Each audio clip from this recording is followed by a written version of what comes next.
নমস্কাৰ। বিটিএডিৰ নিৰ্বাচন সমাগত হোৱাৰ লগে লগে এজন ছাত্ৰ নেতাৰ নাম প্ৰসংগ চৰ্চাত আহে, লাফিকুল হত্যাকাণ্ড।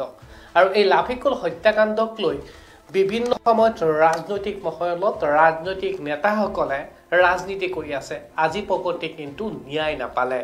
আৰু আজি চিৰাং জিলাৰ বাছু গাঁৱত অসমৰ স্বাস্থ্য তথা বিত্তমন্ত্ৰী হিমন্ত বিশ্ব শৰ্মা উপস্থিত হৈ কয় যে লাফিকুল হত্যাকাণ্ড হৈছে ৰাজনৈতিক হত্যাকাণ্ড আৰু পৰৱৰ্তী পৰ্যায়ত বিটিএডিত বিজেপি চৰকাৰ আহিলে তদন্ত কৰিব। উক্ত সভাত উপস্থিত আছিল ৰঞ্জিত দাস। ৰঞ্জিত দাসে সেই একেখিনি কথাকে কয়, লাফিকুল হত্যাকাণ্ডৰ লগত ৰাজনীতি গুণ থকা বুলি উল্লেখ কৰে।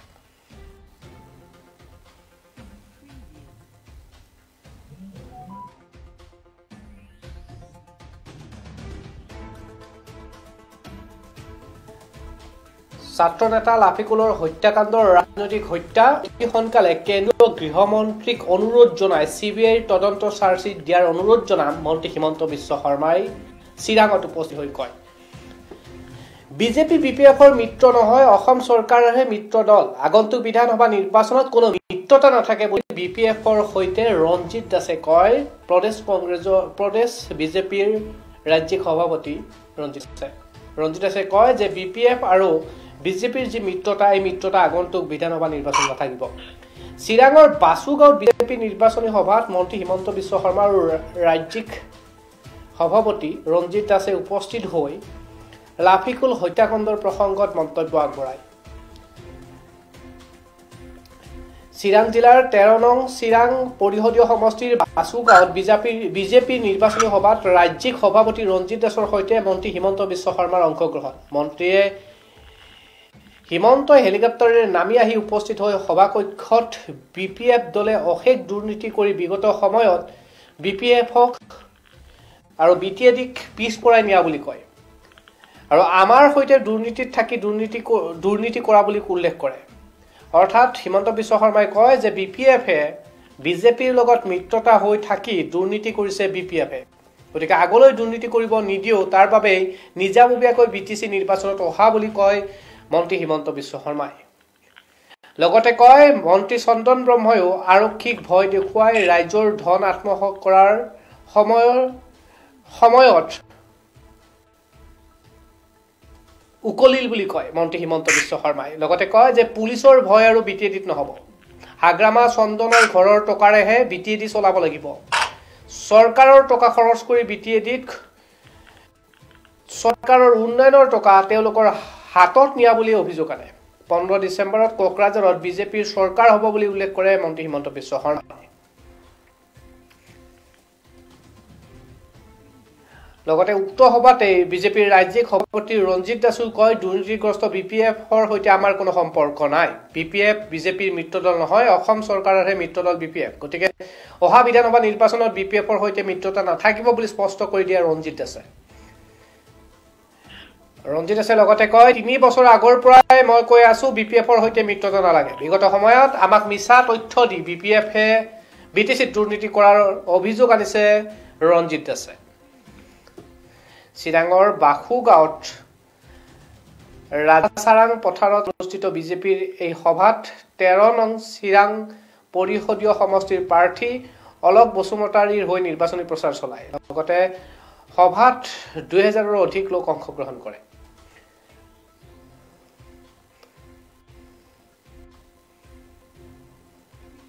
পোন্ধৰ বছৰ BPFৰ চৰকাৰ হ'ল, মানুহে মাটি কিনিব নোৱাৰে, মাটি বিক্ৰী কৰিব নোৱাৰে, ঘৰ এটা পাবৰ কাৰণে টকা দিব লাগে, আনকি বিধৱা পেঞ্চন বৃদ্ধ পেঞ্চন পাবৰ কাৰণেও ইয়াতে টকা দিব লাগে।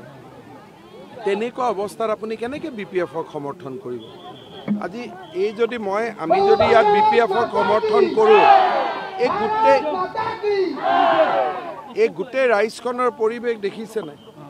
গোটেই ৰাইজৰ মনৰ বেদনাটো আমি নুবুজিলে আমি কেনেকৈ ৰাজনীতি কৰিম? গতিকে তেওঁলোক পৰিৱৰ্তন নহ'ল, ৰাইজে এতিয়া তেওঁলোকক পৰিৱৰ্তন কৰিব। কংগ্ৰেছ নেতৃত্বই ৱাজেদ আলী চৌধুৰী, আজমল, এওঁলোকৰ বিৰুদ্ধে একো কৰিব নোৱাৰে। পাকিস্তান জিন্দাবাদ দিলে, আজমলক এৰেষ্ট কৰিব ক'ব লাগে, উল্টাই কয় হিমন্তক এৰেষ্ট কৰক। এতিয়া কৈছে উজনি অসমৰ ভোট নালাগে। এওঁলোকৰ অসমৰ সভ্যতা সংস্কৃতিৰ প্ৰতি কোনো আগ্ৰহ শ্ৰদ্ধা নাই আজি ৱাজেদ আলী চৌধুৰীয়ে যিষাৰ বক্তব্য দিছে সেই বক্তব্যটোৱে প্ৰমাণ কৰিছে যে আজি কংগ্ৰেছ অসমীয়া ৰাইজৰ ভাৰতীয় ৰাইজৰ মূল খুঁটিৰ পৰা বহুত দূৰলৈকে আঁতৰি গৈছে তেওঁ দিল্লীত কৰক বাংলাদেশত কৰক পাকিস্তানত কৰক এইটো তেওঁলোকৰ কথা য'ত কৰে কৰি থাকক ৰাফিকুলৰ পৰিয়ালে এটা কথা কৈছে যে ৰাফিকুলৰ তদন্তটো নিৰ্বাচনৰ বিটিচি নিৰ্বাচনৰ আগত ৰাফিকুলৰ হত্যা এটা ৰাজনৈতিক হত্যা বিটিচিত ৰাজনৈতিক হত্যা হ'ব নালাগে আমি 20 তাৰিখে মই অমিত শ্বাহ ডাঙৰীয়াক লগ পাম মুখ্যমন্ত্ৰী ডাঙৰীয়া ৰঞ্জিত দাস যাব আমি খুব সোনকালে CBI যাতে ৰফিকুল হত্যাৰ চাৰ্জশ্বিট দিয়ে তাৰ বাবে আমি তেখেতক অনুৰোধ জনাম আজি ইপিপিএলৰ সভাপতিয়ে কৈছে বিজেপি প্ৰশাসনলৈ ইপিপিএলৰ লাভ হ'ব এইটো কি পাৰ্টি ইপিপিএল মই নাজানো দেই মই নাজানো মই এইটো জানো যে কোকৰাঝাৰত বিজেপিৰ চৰকাৰ হ'ব 15 বছৰ